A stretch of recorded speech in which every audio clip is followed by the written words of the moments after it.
Bom dia.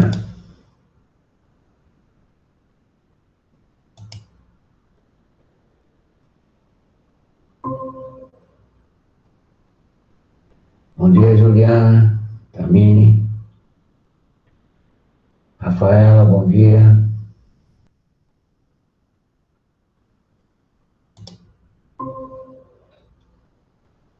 Júlio chegando agora.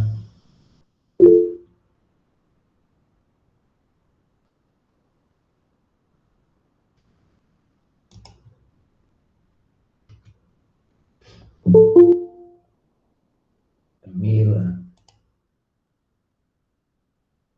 Lucas.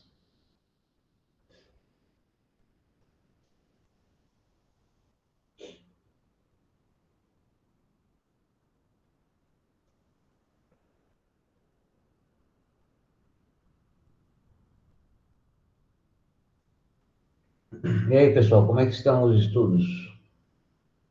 Resolvendo os problemas sem dificuldade?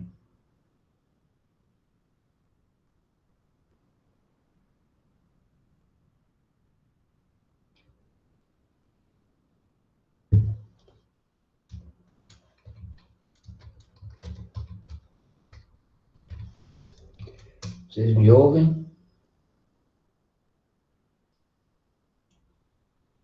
Sim, senhor. Ah, ótimo.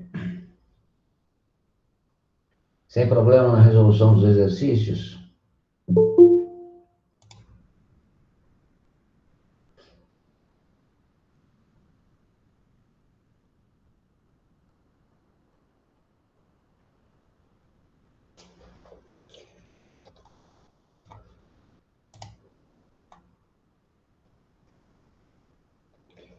Bom, vamos começar aqui.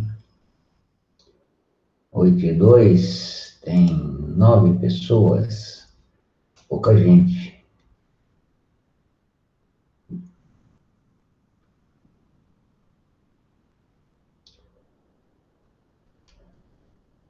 Vou configurar o aplicativo meu aqui.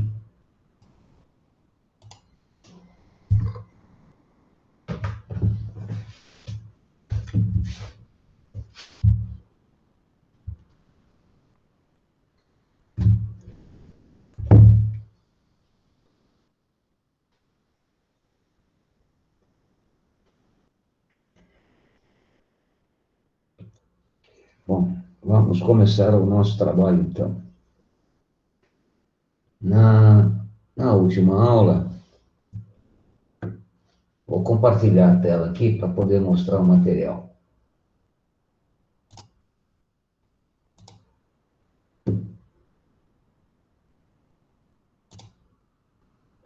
Não, não é isso. Cadê?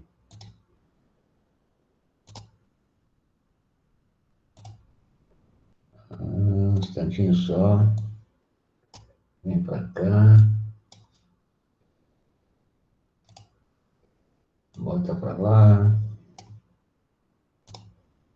Agora maximiza. E agora sim, apresentar. Tela 1. Veja se está compartilhando.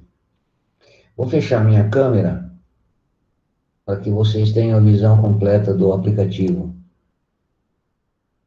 Tá? Compartilhando? Sim, senhor. Tá.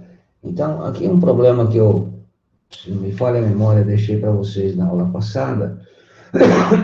Fiz um comentário sobre ele. Problema simples, né? Mas que ilustra o que virá pela frente. Então, nós temos aqui que uma empresa fornece embalagens de 3 tipos, 1, 2, 3. E o que se pede é encontrar o polinômio em função da variável x, né, que represente a soma destes 3, do volume dessas 3 embalagens. Né? Problema que não tem muita dificuldade, então é só calcular a superfície da base, multiplicar pela altura, que você tem o volume dos respectivos pacotinhos, né? Então, basicamente é isso, volume 1, 2 e 3. O mais importante aqui, que eu quero destacar para vocês, por isso eu estou mostrando, é a memória de cálculo, ou seja, o desenvolvimento da questão deve ser feita de forma coerente, né? De modo que alguém, ao lê-la, consiga entendê-la corretamente e perceber no desenvolvimento o raciocínio que foi empregado. Isto é fundamental. Numa prova dissertativa, falando em termos de vestibular, muitas vezes a memória de cálculo ou o desenvolvimento do problema conta mais do que a resposta. Se, eventualmente, você desenvolve lá toda a questão corretamente, mostra o raciocínio de forma clara e concisa, e por algum motivo erra numa multiplicação, numa soma, numa divisão, e erra a resposta, praticamente o erro é desconsiderado, né? 3 vezes 5, 18.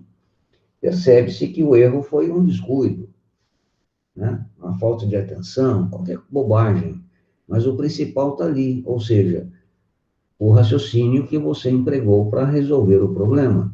E é isto que conta, né? Então, você domina o conteúdo. Por algum motivo, uma distração, você errou. Então, praticamente, a questão é pontuada quase que 100%, se não 100%, pelo avaliador. Então, tenha muito cuidado ao desenvolver a memória de cálculo, ao resolver a questão. Então, vamos lá. Então, eu tenho que o volume da caixa vai ser a soma dos respectivos volumes, V1, V2, V3. Área da base da primeira caixa, né, 4 vezes x, vezes a sua altura, 32x unidades cúbicas. Ele não disse se era centímetro, se era metro, então, unidades cúbicas.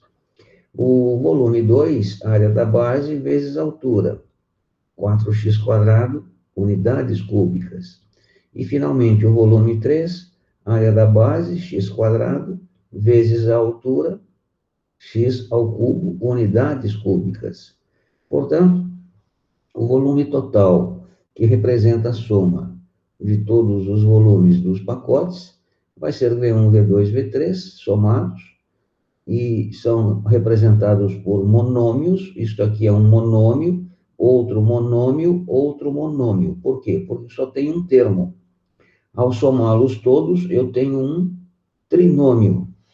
E este trinômio é um trinômio de terceiro grau, x ao cubo, né? Então, eu tenho um trinômio de terceiro grau, que representa a soma de todos os volumes das respectivas caixinhas. Portanto, alternativa E. Tá? Então, o que eu destaco aqui é a memória de cálculo clara, concisa E quem vê não discute, realmente é isto mesmo, né? Veja, o desenhinho pintadinho, destacando as coisas, por isso que quando a gente estava, né, presencialmente aí, eu falei, use caneta colorida, use lápis de cor, porque em geometria faz muita diferença quando você faz um destaque desse jeito. Você percebe coisas que naturalmente você não perceberia. Então, use este recurso, aprenda a utilizá-lo. Bom, bem, essa questão aqui, ela é interessante. Veja só, o que diz a questão? Essa aqui é uma das mais chatinhas que tem. E mostra a importância de cor no desenho para você perceber como resolvê-lo, né? O que é que você, com que você está lidando? A cor é fundamental. Então tá lá, a figura mostra um paralelepípedo reto retângulo, A, B, C, D, F, G, H, com base quadrada. Então aqui eu tenho A, B, C, D, de aresta A e altura 2A em centímetros. Então a altura desse sólido é 2A. O que ele pede? Ele pede a distância em centímetros do vértice A à diagonal BH. Bom, a diagonal BH é a diagonal do sólido, né? Veja que ele tem duas diagonais, a diagonal do sólido e a diagonal da face. Ainda tem a diagonal da base, que é a mesma lá de cima. Então, são diagonais distintas. No caso aqui, é a diagonal do sólido. E do vértice a distância até a diagonal do sólido, eu tenho que traçar uma reta perpendicular, por isso eu indico aqui 90 graus. Então, o que ele pede é a distância em centímetros do vértice A à diagonal BH, ou seja, ele quer este pedacinho aqui, certo? E a questão é como resolver isto, né? Então, eu faço lá o meu desenhinho, maior do que o que está na apostila, para que eu possa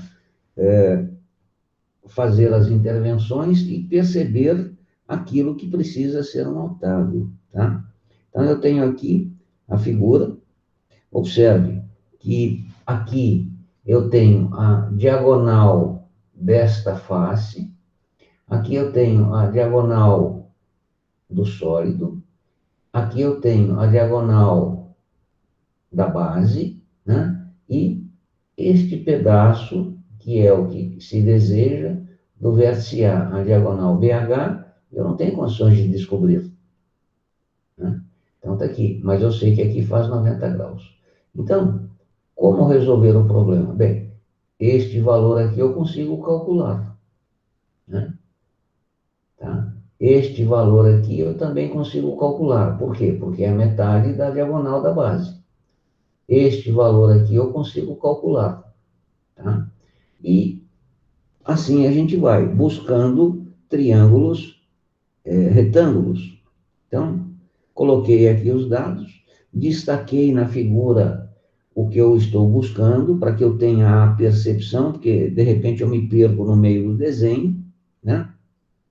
E note que esta medida aqui não vai ser fácil de ser encontrada, muito menos essa medida aqui, né? Mas vamos lá buscar. Mas eu percebo que aqui eu tenho um triângulo retângulo, olha só, tá? É isto que me interessa aqui. Então, vamos lá no cálculo. Trabalhando este triângulo aqui, tá? O que eu tenho aqui? No triângulo ADH, quem que é o triângulo ADH? Olha só, ADH. Então, eu tenho o A, o D e o H. O AH é a diagonal da face. HD é aquela aresta lá de trás, né? E o AD é essa aresta da base. Então, aqui eu tenho um triângulo retângulo, né? E facilmente eu concluo que a medida AH ao quadrado, aplicando Pitágoras, AH ao quadrado, Por quê? Porque isso aqui é a hipotenusa, já que isso aqui é um ângulo reto, será igual a HD ao quadrado, aqui atrás, mais AD ao quadrado. Então, aplicando Pitágoras aqui, observe que eu fiz um desenho aqui atrás, né? Que HA ao quadrado, que é isto daqui, será igual a HD vale quanto? 2A. Portanto, 2A ao quadrado. AD vale quanto? Vale A, né? Então, A ao quadrado. Desta forma, eu tenho que o HA ao quadrado, ou AH ao quadrado, vale 5A quadrado. Note que eu não extraí a raiz. Por quê? Porque como eu vou usar triângulo retângulo, de repente me interessa o HA ao quadrado. Então, eu vou deixá-lo na forma HA ao quadrado. Se precisar de HA, é só extrair a raiz. Isto aqui vai dar o quê? A raiz de 5. É simples, né? Agora eu vou analisar o triângulo AHB. Olha só, A, H e B. Então, eu estou mexendo com esse triângulo aqui, aquele triângulo pintura inicial que eu fiz lá para vocês. Então, no triângulo AHB, o que eu posso fazer aqui? Veja, BH, isto aqui será a hipotenusa, né? Por quê? Porque aqui eu terei um ângulo reto. Então, AH ao quadrado mais AB ao quadrado. Pitágoras. Portanto, aplicando Pitágoras aqui, eu tenho que BH ao quadrado, né? Está aqui, ó, 5A quadrado. Desculpe, BH ao quadrado será igual a AH ao quadrado, que é o 5A quadrado que eu deixei lá em cima, mais o AB ao quadrado, que vai ser o A ao quadrado. Portanto, eu concluo que o BH ao quadrado, que é esta hipotenusa deste retângulo aqui, 6A ao quadrado. Se eu quero BH ou HB, extraio a raiz de 6. Agora, observe só. Apaguei a figurinha ali para mostrar uma coisa que, se não tiver atenção, não percebe. Olha só a figurinha sendo refeita. Em roxinho, o que eu busco, e aqui aquele triângulo que eu pintei inicialmente para vocês. Tá? Então, o que eu preciso... Deixa eu parar o bicho aqui que ele desembestou. Calma, Zé. Opa. Volta. Tá. Então, aquele triângulo que eu pintei lá no início do problema, que eu pintei em verde, eu tenho esta diagonal, esta aresta e esta diagonal. Não tenho como descobrir isso, conforme eu tinha dito no início, e também não tenho como descobrir isso. Mas, se eu observo bem, eu tenho aqui um triângulo retângulo, olha só. Isso aqui vai ser reto, né? E aqui eu tenho a sua altura relativa a este vértice. De modo que eu conheço essa medida, AH, ou HA, que é 5A ao quadrado. Eu conheço essa medida, que é A, e eu descobri essa medida, BH, que é 6A quadrado. Então, desse triângulo em verde, eu tenho este lado e a hipotenusa. Isto aqui é a altura, né? Desenhei o bichinho aqui embaixo. Olha só. Os elementos que o constituem. E aí, lembrando ainda das nossas aulas presenciais, de saudosa memória, né? A gente era feliz e não sabia, ou eu sabia que eu era, né? Nós temos esse triângulo. E aqui é a altura. Então, eu posso usar as relações métricas no triângulo retângulo. Ou seja, quadrado do cateto é o produto da sua projeção pela medida da hipotenusa. Quadrado do cateto é projeção pela hipotenusa. Aí eu acharia x, acharia y, né? aqui eu tenho um outro triângulo retângulo com o Y ou com o X, eu conheço e calculo a altura, mas existe uma forma mais simples. Então, usando direta, né, relações métricas, eu tenho que... Opa, desinvestou de novo, o bichinho doido, mas deixa para lá. Então, eu tenho que o A vezes A raiz de 5, o que é isso? Produto dos catetos.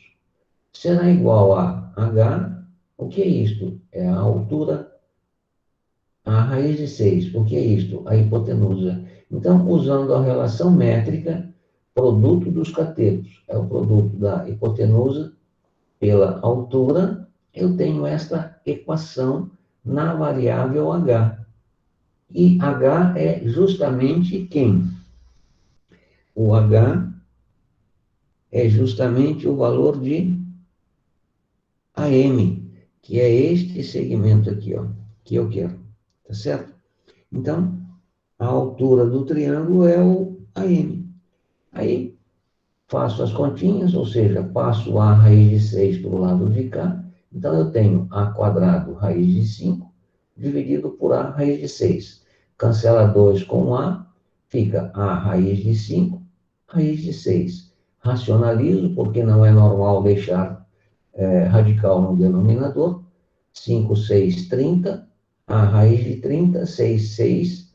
Raiz de 6 ao quadrado é 6. Portanto, a raiz de 30 sobre 6, que é o valor do segmento AM, que é a alternativa E. Agora, perceba bem, se você não pinta figurinha, se você não faz o desenho grandinho, como é que você vai enxergar isso aqui na figura? É praticamente impossível, né? Então, está aí, reforçando a ideia que você faça os desenhos um pouquinho maior do que tem na apostila, de modo que você possa perceber os elementos. Use caneta ou lápis colorido, o lápis é o melhor, né? Para você perceber aquilo que você busca e destaque o que você busca, para que você não o perca de vista, porque senão, se você risca tudo com lápis, fica tudo preto, você se perde no meio das contas, ou não faz, ou faz errado. Alguma pergunta com relação à solução deste problema, minha gente?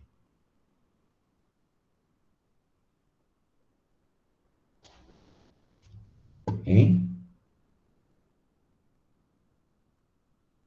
Está me ouvindo? Tranquilo, irmão. Tá de boa, irmão. Tá. É porque às vezes, eu não sei o que está acontecendo, mas o aplicativo está dando umas falhas. Ontem eu tentei gravar a minha aula na engenharia, mas não consegui de jeito nenhum. De repente deu tela azul, fechou tudo, pum, caiu. Aí eu voltei. Eu não sei se é muita gente usando, eu não sei o que está acontecendo, mas está esquisito. Bom, vamos lá. Seguindo aqui, este problema é aquele problema que eu pedi a vocês que fizessem, né? Alguns me mandaram.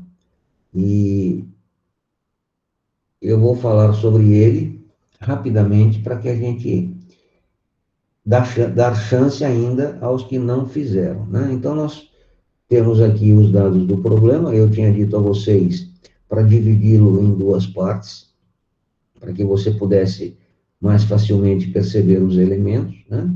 Então, eu tenho aqui, dividi em duas partes. Eu chamei aquela parte de cima, né? Vamos chamar de laje. Aquela laje lá em cima, ou aquela caixa lá em cima, e sobrou este trapézio aqui embaixo, volume 2. Só que o trapézio, depois eu acabo dividindo em dois. Por quê? Porque eu traço uma perpendicular aqui, né? E aí aqui eu tenho um paralelepípedo e aqui eu tenho um triângulo. Então, foi assim que a estratégia que eu usei para resolver o meu problema, tá? E a soma dos volumes vai ser V1, V2. Lembrando que, posteriormente, o V2 eu dividi em dois pedaços. Então, eu fiz aqui, vou só botar ele por completo, né? Então, está aqui, ó. O mais importante que eu quero mostrar é isto.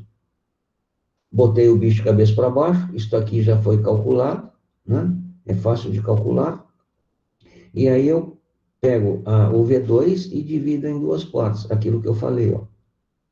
De modo que aqui eu tenho um paralelepípedo, e aqui eu tenho um triângulo, né? Uma cunha, o pessoal chama de cunha. Então, o V2 acaba se dividindo em dois outros. E aí você faz lá as continhas e chega na resposta sem maiores problemas. Só tome cuidado com as medidas que envolvem a variável x. É só a dica que eu deixo aí para vocês, tá? Bem, isto aqui já está no módulo 14, que é prisma, né? E o que nós estamos discutindo é volume. Volume e área de blocos prismáticos. Essencialmente é isso. Quais são as habilidades necessárias, né? É você trabalhar o processo algébrico, é você desenhar polígonos, e com os polígonos montar os sólidos, e nos polígonos você perceber triângulo, retângulo, né? Semelhança, relações métricas, relações trigonométricas, enfim, tudo aquilo que você já aprendeu de geometria. Esses conhecimentos são extremamente úteis e necessários nesta fase. Como eu falei lá no início, essencialmente a gente trabalha áreas e volumes. E muitas vezes nós não temos condições de calcular, mas nós comparamos. Então, só para exemplificar esta fala, você tem aqui uma figura 1, uma figura 2 e uma figura 3. Todas são blocos de arestas de mesma medida, só que aqui eu tenho um recorte e aqui eu tenho um furo, né? Então, facilmente você percebe que, como diz aqui, ó, o volume do sólido da figura 2 é menor do que o volume do cubo da figura 1. Óbvio, retiraram esse pedacinho, né? Então, eu tenho aqui V1, V2 e V3, de modo que o V2 é menor que o V1, tá? A área total do sólido da figura 2 é igual à área total do sólido da figura 1. Pô, mas como assim se tirou um pedaço? Só que você não pode esquecer que isto aqui é área, isto aqui é área e isto aqui é área. Então, essa parte de baixo completa essa parte de cima. Essa parte de lado pega esse pedacinho. E essa parte daqui pega esse pedacinho, né? Então, olha que interessante. Os volumes são diferentes. As áreas, desculpa, os volumes são diferentes, mas as áreas são as mesmas. Então, esta percepção você terá que ter na resolução dos problemas. Quer dizer, não é porque cortou isso aqui que você vai ter a mesma área. Não, né? Vai ter área diferente. Não, porque uma se sobrepõe à outra. E aqui, óbvio, que na hora que eu faço esse buraco, o que acontece? Tanto diminuo o volume, quanto diminuo, né, a área. Correto esse pensamento ou não? Sim. Embora as paredes reflitam as laterais, eu tenho lá os buracos, tá? E, então, é isso que eu quero destacar nesse texto aqui. Aí nós temos lá uma situação problema. O que ele pede? Determinar a área total. O que seria a área total? Um conceito interessante. Eu tenho a área desta face desta face que está aqui atrás, daquela face que está lá do lado e da base. Então, eu tenho a área total. Também tenho desta face e desta face aqui atrás. Então, há de tomar cuidado com isso. Por quê? Porque tem um buraco aqui no meio, tá? Então, calcular o volume e calcular a área são processos um tanto quanto complexos, dependendo da figura. No caso do volume, fácil calcular. Qual será o volume, né? Eu calculo o volume total e depois eu calculo esse volume desse sólido aqui, ó. Menos, vamos chamar de V1. Então, eu imagino aqui um sólido, calculo o volume do bloco, que no caso será quanto? 15 vezes 9. Então, eu tenho base 15 vezes 4. Então, isso quem é? É o volume total. Aí, apagar aqui para poder enxergar. O volume deste sólido aqui, ou seja, do buraco, eu tenho 7, né? Eu tenho 5 e eu tenho 4. Então, 7 nesta aresta, 5 nesta aresta e 4 nesta aresta, ou seja, 7, 5 e 4. Fazendo as continhas, eu tenho o volume efetivo do sólido. Tá? Alguma dúvida aqui? Creio que não, né? Para o cálculo da área, o raciocínio é o mesmo, né? Observe, eu tenho aqui esta face que se repete lá atrás. Eu tenho aqui esta face que se repete lá atrás. Então, 2 vezes isto, 2 vezes isto. E depois eu tenho esses 2 pedacinhos. E, finalmente, eu tenho a base. Então, é desta forma que a gente articula para resolver o problema, tá? Caso seja necessário, você denomina, né? Sei lá, por exemplo, F1, face 1, face 2, para você especificar, né? Face 3, enfim, face 4, aqui, base, e vai denominando e vai fazendo as continhas. Por quê? Primeiro, você deixa claro o que você está fazendo para quem lê, e segundo, mais importante, a qualquer instante no desenvolvimento do problema, você quer conferir uma continha, você sabe a que cálculo ela se refere, tá certo? Então, é mais explicando como desenvolver a memória de cálculo em problemas mais complexos, tá? A ideia é esta. Opa, passou aqui, peraí.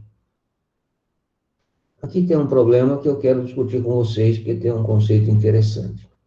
Num reservatório com a forma de um paralelepípedo reto-retângulo de 1 metro de comprimento, 2 metros de largura e 5 metros de altura, solta-se um bloco de concreto. Então, você tem lá um recipiente, está com líquido, você jogou um bloco de concreto lá dentro. Antes de jogar o bloco, havia uma quantidade de água e tinha um certo nível, né? Então, ele continua. O nível da água, que estava com 60% da altura do reservatório, quando você joga o bloco, eleva-se a 3/4 da altura. A questão é, qual foi o volume deslocado, né? Então, havia lá um reservatório com água, você jogou um paralelepípedo lá dentro, aquela quantidade de água inicial com o paralelepípedo subiu. E ele quer saber quanto de volume foi o deslocamento.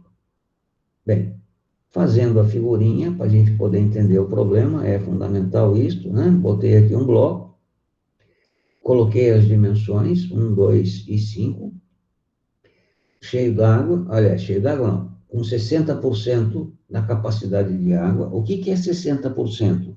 É 60 por 100. 60 dividido por 100 de 5, que é a altura total, né? Então, ele não está completamente cheio, ou seja, ele não está até a borda, né? Tá certo? Só que aqui ele fez uma coisa que não devia. Deixa eu voltar aqui a tela. Isso, pronto. Então, é isto que é a condição inicial. Aí eu pego e jogo um bloco lá dentro. O que acontece com a quantidade de água? Ela subiu uma certa quantidade aqui, ó. Aumentou aqui o volume. É exatamente isso que eu quero, né? Então, de 60 sobre 100 vezes 5, foi para 3/4 de 5. Por quê? Porque elevou-se a 3/4, né? Tá? Da altura. Tá certo? Bem, fazendo as continhas, né? O que a gente pode fazer? Volume inicial. Cuidado com a memória de cálculo. Olha só. Início. O nível era 60 sobre 100 vezes 5, portanto, 3 metros, né? O nível da água. Após a jogada do bloco, o que aconteceu? Então, eu tenho nível 1, nível 2. Opa, volta. O nível 2, volume foi a 3/4 de 5, portanto, 3,75 metros. Volume 1, qual vai ser o volume 1? O volume 1 vai ser, mas não é possível, 1, 2, vezes 3, que é essa altura inicial aqui, né? Então, 1, 2, 3, 6 metros cúbicos havia inicialmente. Joguei o bloco, volume 1, continua 1 mesmo, 2, continua 2 mesmo, o que mudou foi a altura, 3,75 metros. Portanto, o volume 2, 7,5 metros cúbicos, né? Lá dentro do reservatório. Qual foi o volume deslocado? A diferença entre os dois volumes. Portanto, 1,5 metros cúbicos. E aí entra um detalhe. Como que eu transformo um metro cúbico em litros? Um metro cúbico, 1.000 litros. Portanto, o volume deslocado, 1.500. Tá? Note que ele não quer o novo volume. Ele quer somente o volume que foi deslocado, que é esse vermelhinho aqui. Tá certo? Alguém tinha feito esse problema ou não? Não? Bom, continuando. Isso aqui é semelhante ao anterior, mas tem uma coisa que é interessante. E até eu coloquei aqui, volume deslocado. Vamos supor que você tenha aí na sua casa uma lâmpada. Olha só que bonitinho, né?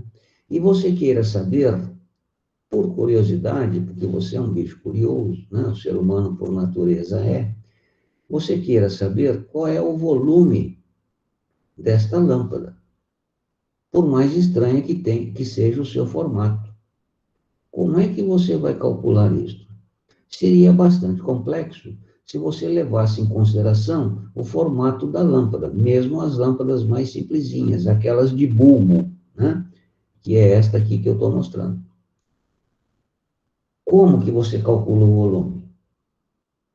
Ela não é uma esfera, né? Enfim, ela tem ranhuras aqui, é muito complicado. Ela tem esse talinho aqui que encaixa lá para poder fazer a conexão de energia, que é aparentemente uma semicircunferência, não, uma calota, né? A gente vai estudar isso mais tarde. Então, a questão que se coloca é, como calcular o volume? Mesmo lá na engenharia, com toda a matemática de que eles dispõem, seria um cálculo extremamente complexo. Não seria coisa simples, não. Por outro lado, facilmente você resolve isso. Como é que você faz? Bem, você encontra um recipiente, né? Coloca água no recipiente, de modo que esse recipiente tem que te dar condições de que você determine o volume dele, né? Facilmente você mede lá as dimensões e você vê a quantidade de água em termos de volume que você colocou ali dentro. Claro que você não vai colocar até a borda, né? Você põe uma quantidade tal que você imagina que vai resolver o teu problema, ou seja, descobrir o volume da lâmpada. Aí o que é que você faz? Você pega a lâmpada e enfia aqui dentro.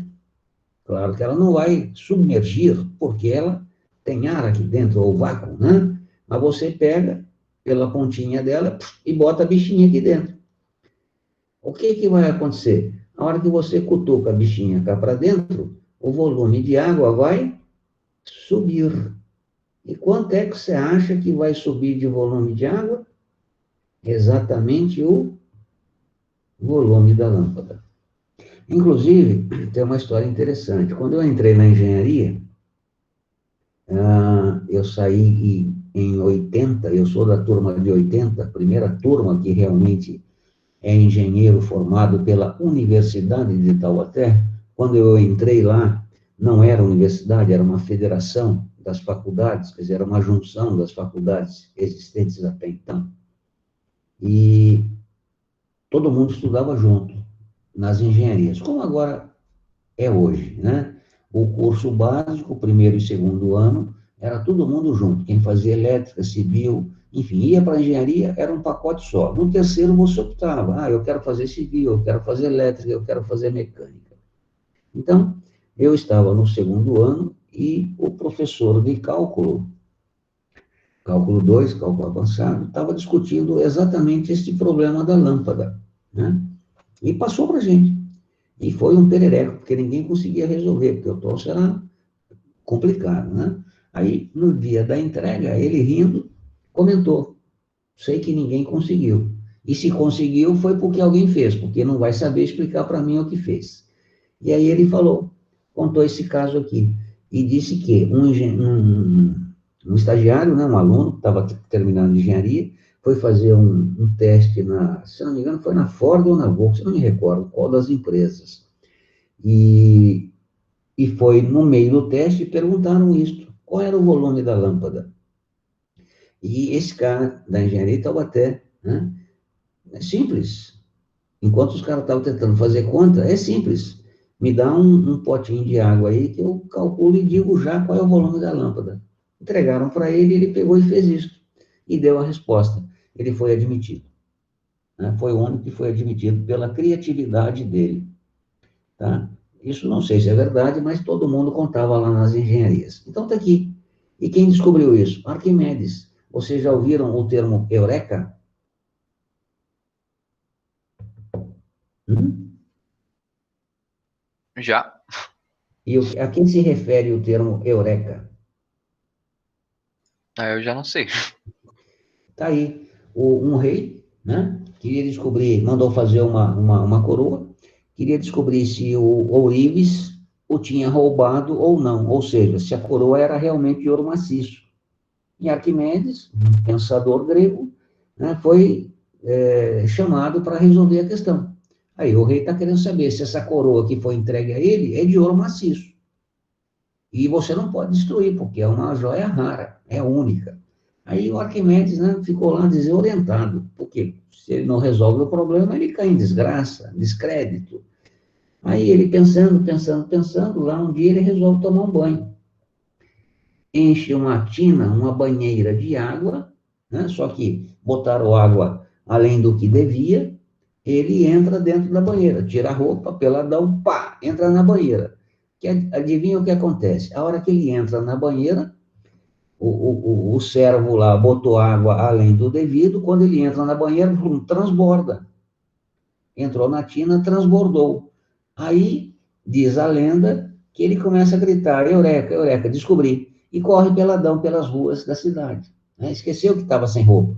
Por quê? Porque tinha resolvido o problema. Ou seja, para ele descobrir se a coroa realmente era feita de ouro maciço, o que é que ele fez? Ele sabia a densidade do ouro, porque o pessoal já conhecia, mexia com alquimia, ele arrumou um recipiente, sabendo da densidade do ouro, calculou ali, jogou ali dentro, sabendo que o volume tal deveria deslocar tanta quantidade de água. E aí ele realmente provou que a coroa era falsa, que o Ourives tinha roubado o rei, né? Ela não era de ouro puro. Aí Ourives dançou, e o cidadão lá ficou contente com a descoberta. Então, está aí a explicação do deslocamento. Tá? Então, portanto, quando você um dia tiver que calcular o volume de um sólido muito estranho no seu formato, enfia o bicho dentro d'água, se couber. Rapidinho você descobre. O deslocado é o volume do sólido inserido lá dentro. Tá? Então, é isso, uma curiosidade. Este problema aqui é um problema interessante, mas assim, não tanto quanto aquele que eu resolvi para vocês. É o problema 12. Veja só, considere o paralelepípedo reto retângulo, representado a seguir, cujas arestas medem 5,1 e raiz de 3. 5,1 e raiz de 3. E esse troço aqui, esse sólido, ele é cortado por um plano, note só, cortado por um plano que passa, desculpe, por uma aresta e forma um ângulo lá com a base de 60 graus. Então, você corta, passa um plano oblíquo à base, formando 60 graus com ela, né? Passei aqui um plano, passei a faca de modo oblíquo à base, formando com ela 60 graus. Tá? Note que eu não precisaria dar o desenho, bastaria dar o texto de forma clara para que você fizesse o desenho. Cuidado, que em alguns exercícios isso ocorre. Você tem que imaginar a figura. Não é o caso, porque ele já deu, né? Então, é isso que está acontecendo. O que ele quer? Ele quer o volume do sólido que contém PQ. Mas quem é PQ? PQ PQ é um segmento. É este segmento. Então, de que sólido ele fala? Ele fala deste sólido formado, tá, a partir do córtice, tá? Uma espécie de rampa. Então, está aqui. Bem, vamos seguir aqui fazer aqui o desenho. Aquilo que eu falei, usando cor, né? Para a gente poder enxergar. A cor nos facilita a percepção. Então, esta cunha, né? Ou este pedaço, será excluído. E eu só considero o que sobrou para calcular o volume. E ao observar o que sobrou, o que é que eu percebo? Né? Que essa coisinha verde, este é o volume que eu quero, porque contém o segmento PQ que eu pintei de preto ali. Isso aqui o que é? É uma figura de forma trapezoidal, tá certo? Então, o que eu fiz? Peguei somente esta face aqui e transformei num plano. Por quê? Porque eu sei que o volume desse trem vai ser a área da base, imaginando isto aqui como sendo a base, vezes a altura.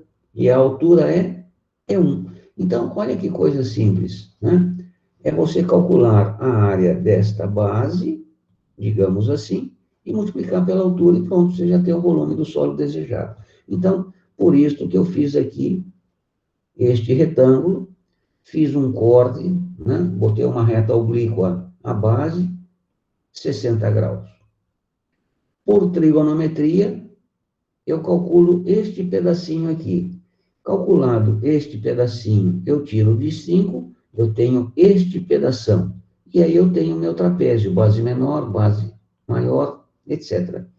E para calcular este pedacinho, eu uso tangente. Ou seja, cateto oposto ao ângulo, dividido pelo cateto adjacente.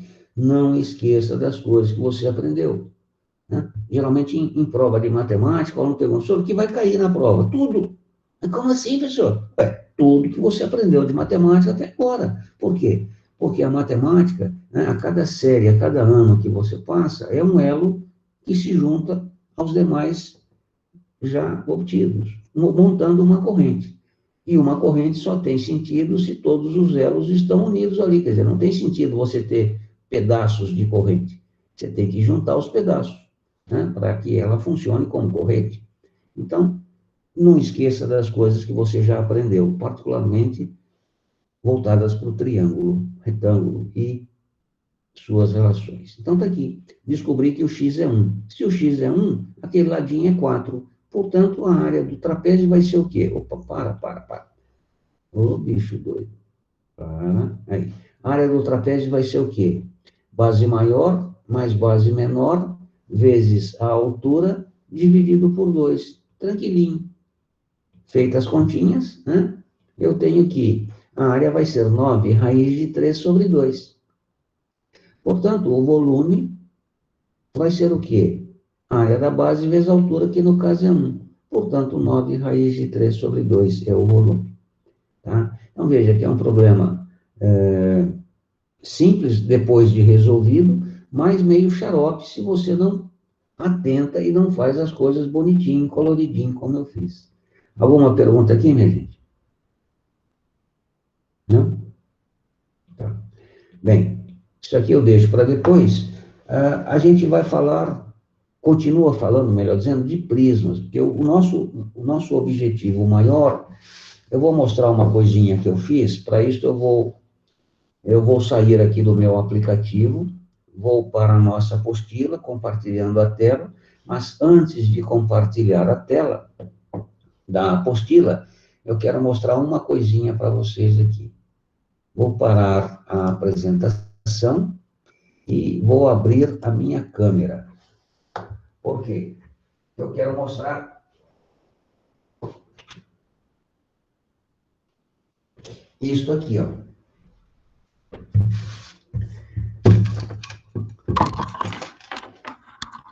Tá dando para ver aí? Tá dando sim. O que é isto aqui? Se a gente tivesse junto aí, agora, nesse exato momento, nós estaria brincando com esse negócio. Então, coisinha simples, né? Eu uso já há muito tempo, eu dei aula muito tempo de didática da matemática na universidade, onde eu ensinava os alunos a ensinar, né? Essencialmente era isso que eu fazia, né? Então, eu tentava descobrir ferramentas que facilitassem a compreensão dos alunos, quando eles fossem explicar alguma coisa. Então, aqui eu tenho uma taubinha, refugo, eu fiz furinhos na tábua, não sei se dá para você ver aí direitinho. Primeiro eu desenhei aqui sólidos geométricos, né? Fiz uma circunferência, sólidos não, desculpe, polígonos. Fiz uma circunferência, dividi em 4 partes, dividi em 6 partes, dividi em 3 partes e fiz furinhos nas divisões para que eu pudesse passar essa linha. Por que isto? Porque se eu pego uma figura lá de 4 lados, então eu tenho o que nós chamamos de figura, pirâmide de base quadrangular. 3 lados da base, que é esta daqui, ó. Isto, isto e isto, né? Se eu pego 4, que é o caso aqui da vermelha, eu tenho uma pirâmide de base quadrangular. Aí, eu tenho que isto aqui é a altura, né? Isto aqui é a altura. Deixa eu ajustar minha câmera aqui. Aqui, eu acho que deu.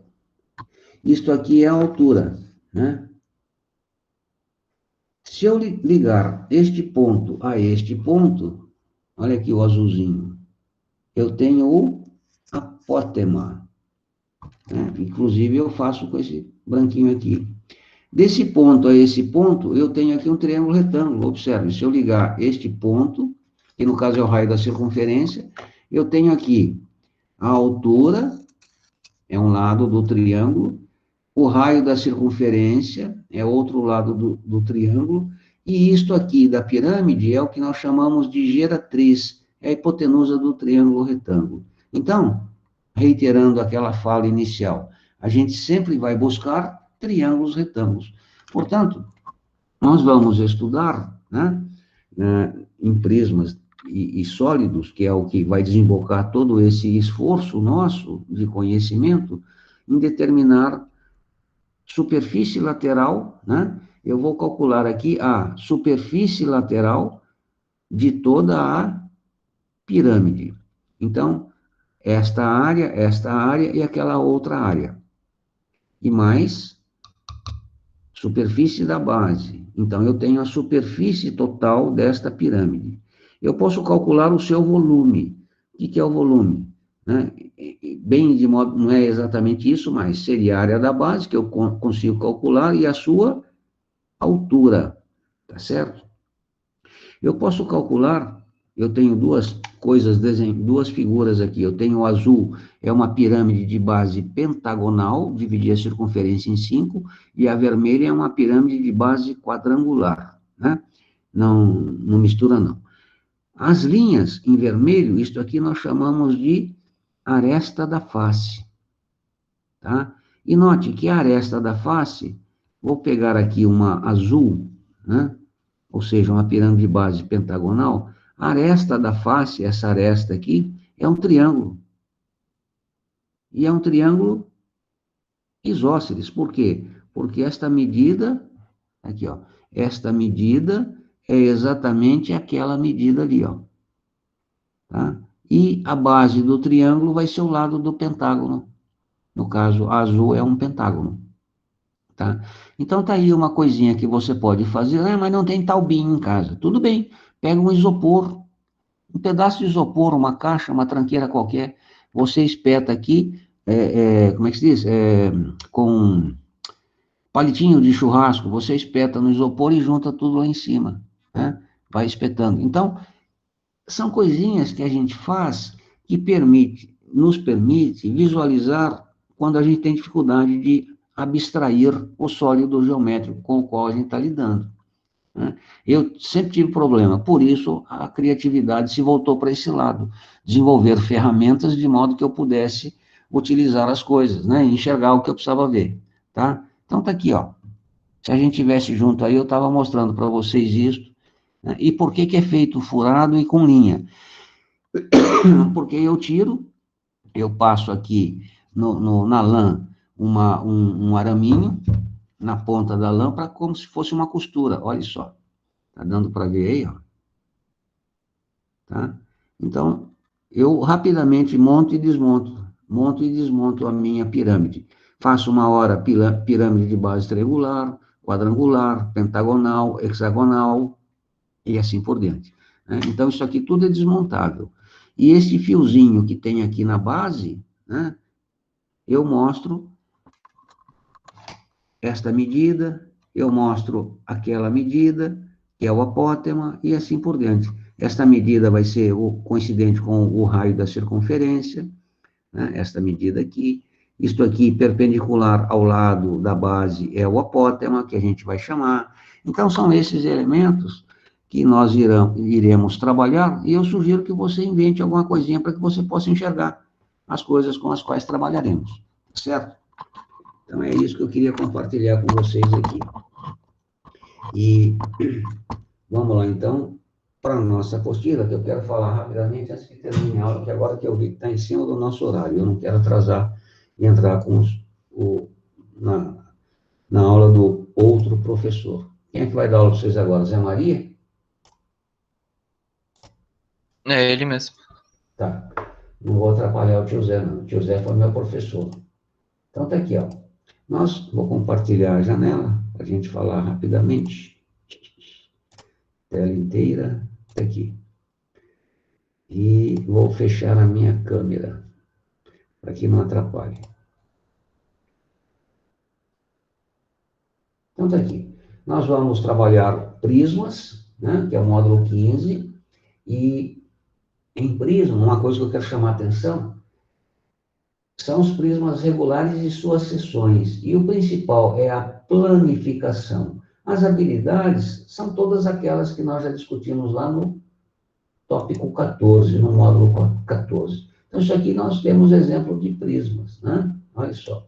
Mas o que vai nos interessar, por exemplo, eu tenho aqui um prisma de base triangular, não uma pirâmide. Pirâmide, se todas as arestas se juntassem num vértice lá em cima. Isso aqui é um prisma.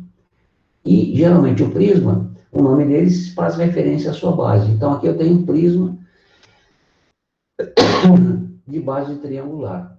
Qual é o volume dele? Né? Como calcular o volume? Tem uma fórmula, a gente vai mostrar como chegar nela. Aqui eu tenho o hexagonal, o regular. Né? Seções de um prisma. Eu tenho lá um prisma e coloco plano. Alguns problemas nós já resolvemos aqui. Observe.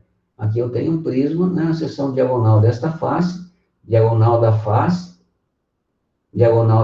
lá atrás, passei um plano aqui, dividi este sólido em dois outros de mesmo volume, né? Aqui observe, diagonal da face da base, no caso, e as arestas, um plano oblíquo, né?